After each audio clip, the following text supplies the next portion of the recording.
कहानी का शीर्षक न्याय।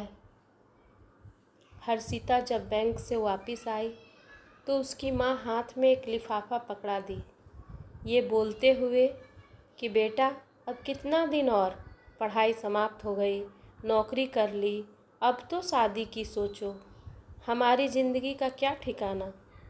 हर्षिता लिफाफे लेकर कमरे में चली गई। लिफाफा टेबल पर रखकर फ्रेश होने लगी। थोड़ी देर में माँ का आवाज़ आया, हर्षी आजा, चाय बन गया। हर्षिता बाहर निकलकर माँ पिताजी के साथ चाय पीने लगी। माँ पूछी, तस्वीर देखी? नहीं माँ, अभी कहाँ, देख लूँगी।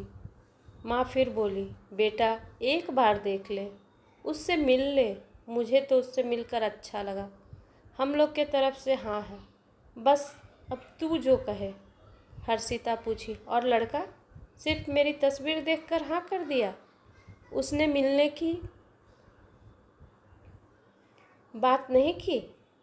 नहीं, बड़ा अच्छा परिवार है और लड़का भी बड़ा संस्कारी। उसने तो हमारे सामने ही तुम्हारी तस्वीर भी देखने से मना कर दिया। उसने कहा मेरी माँ को पसंद है तो मुझे भी। हर्षिता पूछी, उसकी माँ तो मुझे देखेगी? अरे कल जिस अंकल आंटी से तुम्हें मिलवाई थी वही तो थे। हम लोग तुम्हें डर से नहीं बताए, कहीं तुम मिलने से मना कर देती तो। चाय पीते पीते माँ पिताजी का आलाप शुरू था। लड़का ऐसा है, लड़का ऐसा है, जिसके साथ शादी होगा बड़ी भाग्यशाली होगी। हर्षिता उठते हुए बोली, ठीक है माँ, तुम्हें इतना पसंद है तो हाँ कर दो ना, मेरा बोलने का इंतज़ार क्यों कर रही हो। माँ ये सुनकर चहकते हुए बोली, सच में हाँ कर दूँ?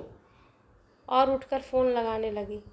तभी पिताजी माँ का हाथ पकड़कर बोले, सब्र करो, सब्र, थोड़े तस्वीर तो पहले इसे देख लेने दो।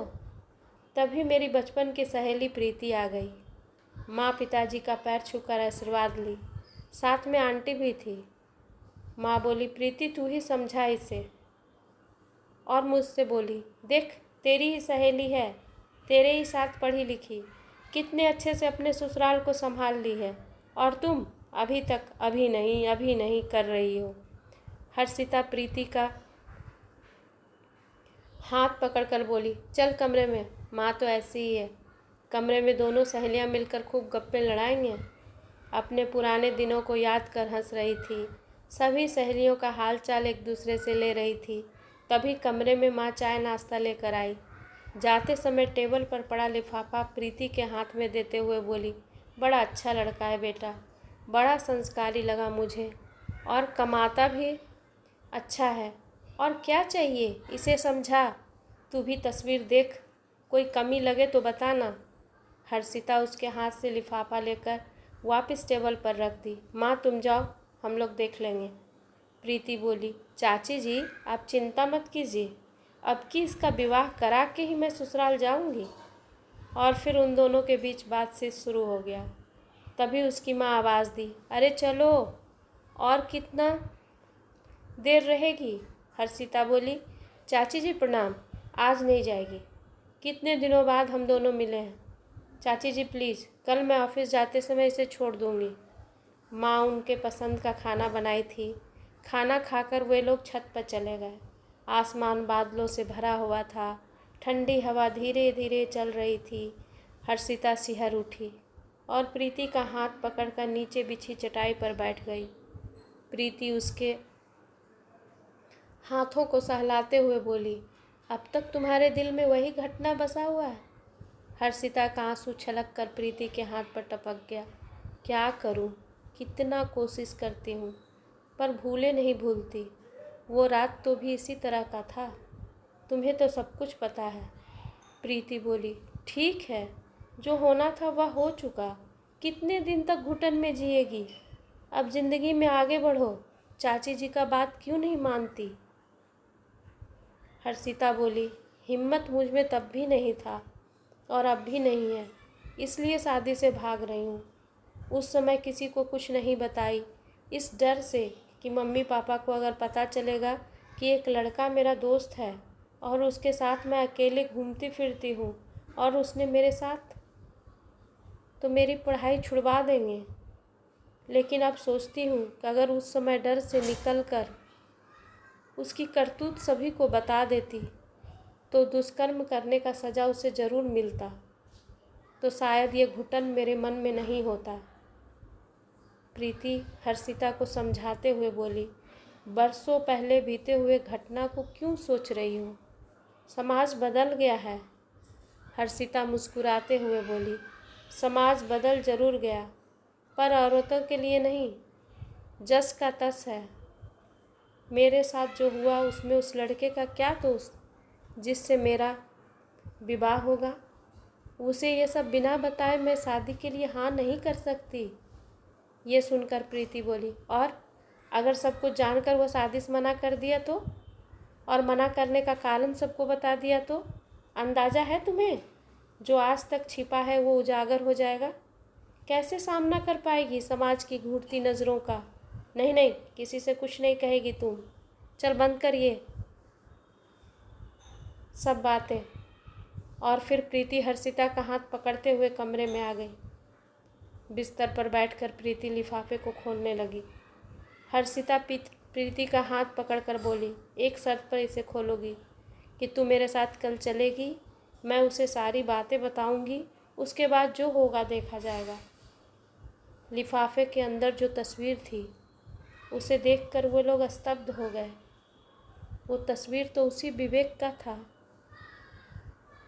विवेक जो अपने परिवार के बीच संस्कारी बना हुआ है। उसकी करतूत को समाज जानेगा तो उसका सारा हेकड़ी गुम हो जाएगा। परंतु हर्षिता प्रीति का हाथ पकड़ ली, बोली, चलो हमारी एक समस्या समाप्त हो गई। प्रीति पूछी, कौन सी समस्या? अरे वही कि धोखे में रखकर शादी के लिए हाँ करना सही नहीं। इसे तो सब कुछ पता ही है। प्रीति गुस्से से बोली, इसके साथ विवाह करेगी? इससे? हर्षिता बोली, हाँ। जब मैं उस समय डर से चुप नहीं रहती तो इसको उसी समय सज़ा मिल जाता। तब मैं मौका गवा दी थी, लेकिन अब जो मौका मिला है उसे गवा नहीं सकती। प्रीति बोली, मौका? हाँ मौका। वो कैसे? उसे बस इतना पता है कि मेरे साथ दुष्कर्म करने के बाद अपने कर्ज को चुकाने के लिए मुझे अपने दोस्तों को सौंप कर भाग गया। वापस मुड़कर फिर कभी नहीं देखा। इसे ये थोड़ा ही पता है कि उसके दोस्तों में से एक ने तरस खाकर उन लोगों से मुझे छुड़ा दिया। वो हर पल मुझे देखेगा और ये सोच कर जिएगा कि उस रात सिर्फ उसने नहीं बल्कि उसके दोस्तों ने भी मेरे साथ दुष्कर्म किया था। जिस घुटन में मैं बरसों से जी रही हूँ, अब उस घुटन में वो जिएगा। इसलिए तो कहा गया है कि भगवान किसी के साथ अन्याय नहीं करते हैं। सुबह उठते ही मैं माँ को हाँ कर दूँगी। ये निर्णय लेने के बाद दोनों रात गुजरने का इंतज़ार करने लगे। परंतु कभी कभी कुछ रात ऐसी होती है जो ढलने का नाम ही नहीं लेता है, या यूँ कहिए कि कुछ सुबह ऐसी होती है जिसका इंतज़ार हम बेचैनी से करते हैं। उनकी ज़िंदगी की यह रात कुछ इसी तरह से बीत रहा था। दिल की धड़कनें घड़ी की सुइयों से भी तेज चल रहा था। सुबह सूरज निकलते ही हर्षिता प्रीति का हाथ पकड़े माँ के कमरे में पहुँची। माँ से बोली, माँ तुम सच कह रही थी, लड़का बड़ा संस्कारी है, तुम हाँ कर दो। प्रीति ने कहा, चाची जी मैंने कहा था ना, इस बार इसकी शादी कराकर ही ससुराल जाऊंगी। ये सुनते ही माँ पिताजी खुश हो गए और विवेक के घर फ़ोन लगाई। माँ बोली, बधाई हो बहन जी। उधर से आवाज़ आया, आपको भी बधाई हो। ये सुनकर हर्षिता मुस्कुरा दी। धन्यवाद दोस्तों। अगर आपको मेरी कहानी पसंद आए तो कृपया लाइक करें, सब्सक्राइब करें।